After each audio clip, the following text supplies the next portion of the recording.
Good morning, student. Today we study about the property of sound. ठीक है. So first property we will see about the sound, that is loudness. ठीक है. तो loudness जो होती है साउंड की वो डिपेंड करती है square of amplitude of sound wave. Sound हमको पता है, sound is a form of energy. ठीक है. साउंड किस फॉर्म में प्रोपेगेट करती है? प्रोपेगेट का मतलब मूव करती है, वो वेव के फॉर्म में मूव करती है. ठीक है. और अगर साउंड वेव के फॉर्म में मूव कर रही है तो डेफिनेटली उसमें क्या होगा?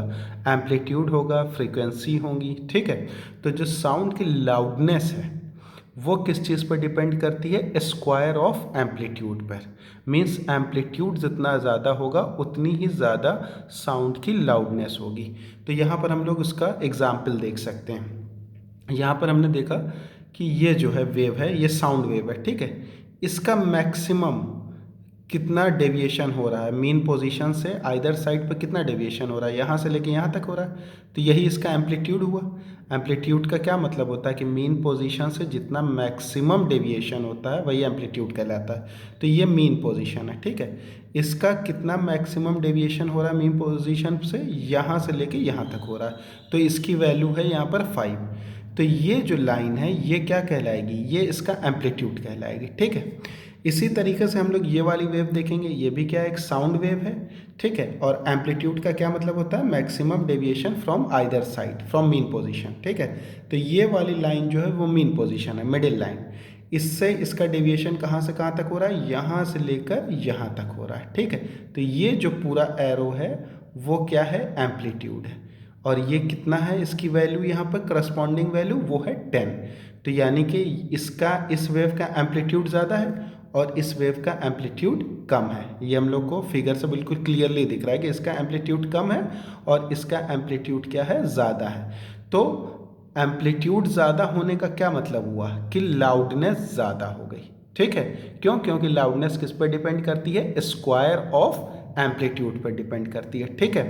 तो इस वेव का एम्पलीट्यूड ज़्यादा है तो मीन्स ये क्या है? ये लाउड साउंड है. ये कैसा साउंड है? लाउड साउंड है.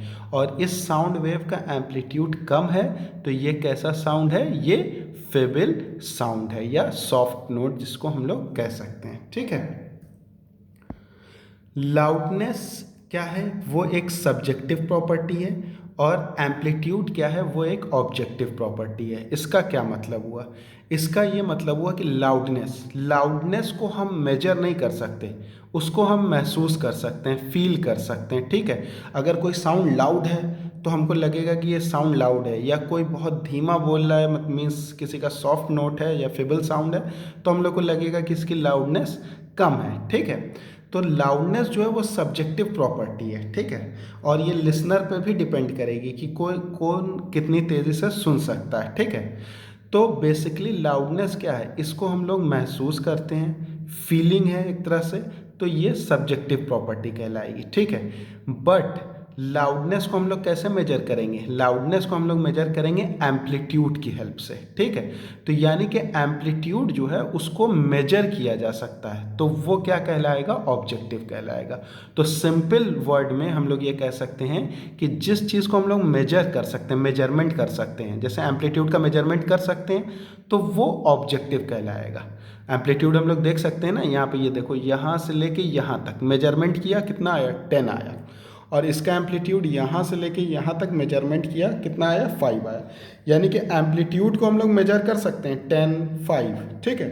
तो जिस चीज़ को हम लोग मेजर कर सकते हैं, नाप सकते हैं, उसको हम लोग बोलेंगे ऑब्जेक्टिव क्वांटिटी. ठीक है. बट अगर लाउडनेस की बात आ जाएगी तो इस लाउडनेस को हम लोग मेजर नहीं कर सकते, इसको कैलकुलेट नहीं कर सकते, इसको सिर्फ महसूस कर सकते हैं, फील कर सकते हैं. तो ये क्या कहलाएगा? Subjective property.